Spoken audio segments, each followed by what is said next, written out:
Ito na po, Miyerkules po ngayon, ibig sabihin ng Pets Day na. Ito po ang cute na pet na makakasama po natin ngayon. Ayun pa, may isa pa. And to know more about this, let's all watch this. Alam niyo ba na mayroong 49 na iba't ibang species ng tortoise? At isa na dito ay ang African spurred tortoise o mas kilala sa tawag na sulcata tortoise. Sila ay may brown to yellow shell, may yellowish brown skin, at may pointed scales o tinatawag na spurs sa kanilang mga paa. Ito ang third largest species of tortoise sa buong mundo at maaari itong umabot sa bigat na 100 pounds at lumaki ng 18 to 30 inches. And they can easily adapt to various living conditions na dahilan ng kanilang long lifespan na maaaring umabot sa 50 to 100 years. Dahil dito ay marami na rin ang naiengganyo na gawin silang pet. Halina't ating alamin ng iba pang characteristics at kung paano nga ba ang tamang pag-aalaga sa mga sulcata tortoise. Ngayong Wednesday, Pets Day! At kaugnay niyan, syempre makakasama natin mga exotic animal keeper breeder na si Francis James Gozan kasama ang kanyang sulcata tortoise. Good morning sa inyo. Welcome dito sa Rise and Shine Pilipinas. Hello, Francis. Ang laki naman ng hawak niya ngayon. Oo nga. Ilang taon siya? Ano pangalan niya? Si Aster po. Ilang taon daw siya? Aster. Ilan taon na si Aster? 7 years old na po si 7 Aster. years Pwede ba siya for old. insulcata? Kasi di ba tumatanda talaga to 100 years, di ba? They 120 live. years po. Yes. Yeah, so 7 years old is young. Opo, ma-outlive po talaga na. So may papasa mo pa siya sa iba. Yes. Yes po. In fairness. Ito, ang cute ano ng yun? iba. Ilang months na siya? Ayun po, 2 years old naman po. 2 years old. Yes po. 2 years old, 7 years old. Yes po. Swerte din daw to, di ba? Kailan ka nag-start na mag-alaga nito? Nag-start po kami high school, elementary po. Okay, so ngayon, ilang taong ka na? 22. 22, so Opo. mga ano na, mga 10 years ago. Opo, mga Ayan. Uy, alam nyo ba, mahal tong mga to. Oo naman. So, bye, guys. Yung mga maliliit po namin, mga 1 to 2 inches na ganyan, nag-range po siya ng 5,000 to 6,000 pesos.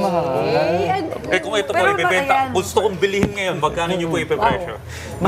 Ito po nasa 90,000 to 1 million na po sila. Okay. So Yes ito, po. ganito, kaya niyo lumaki as like Aster. Yes po, opo. Lahat po sila Pwede pa nga. medyo mabigat. Medyo mabigat. In fairness kay Dayan, Pero no? nag-gym Ready naman yan si sa mga Dayan. gagawin, oo.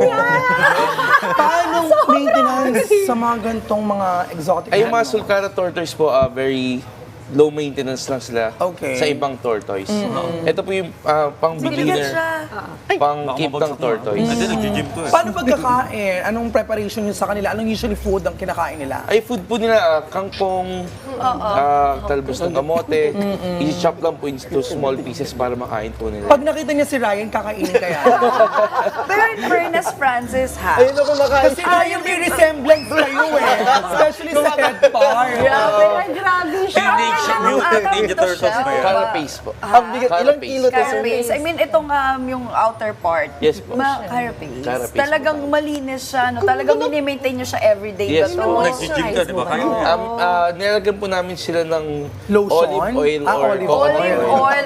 Para po Buti ma-protect pa yung siya. Kasi tayo Olive lotion. Shell oil, nila. Ang bigat. Kaya ang ganda, tsaka ang kintab. Yes po. Pero bukod sa oil sulcata, meron ka pa ibang inaalaga? Yes po, meron po aming crocodile.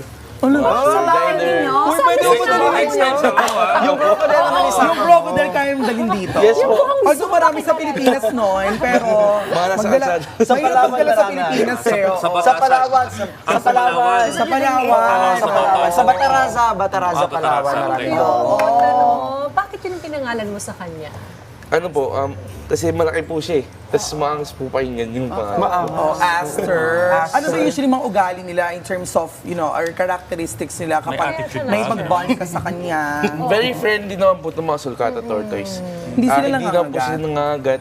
Okay. Pag lang po siguro nasaktan natin sila or nafe-feel na threatened sila sa ginagawa natin sa In And I think that's fairness. mammal instinct, diba? Tao or mga animals, pag meron predator, Pero ikaw talagang pag sinasaktan ka, Midji, tumatahimik ka na lang eh.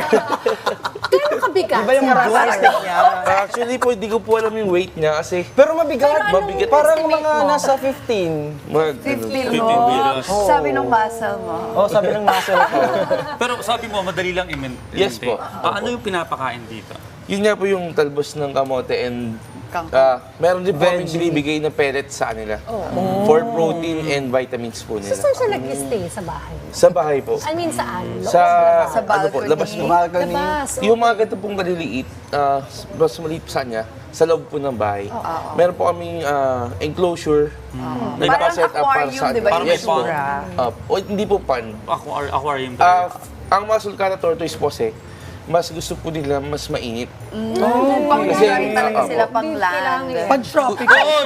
Ayun, sumihi. Pinilipin mo ata kasi. Ayan, Audrey. Nagsumbong na tuloy sa Narinig yung tortoise kay Audrey. Uy, nakatingin sa'yo yung maliit. May social Super media loyal ako. sa'yo. Yes po, meron po kami Iba Scales and ako po. Feathers PH po kung gusto niyo po magkaroon ng Feathers ganito PH. or ma-experience Scales and Feathers Scales PH. and Feathers. Opo. Well, thank you, Ayan. Francis, for Thank joining you. us. And bringing your pet. Sa susunod, yung crocodile naman. Kaya ba? Sige, sige, Kaya dali po. natin. Thanks, Francis. Thank you po.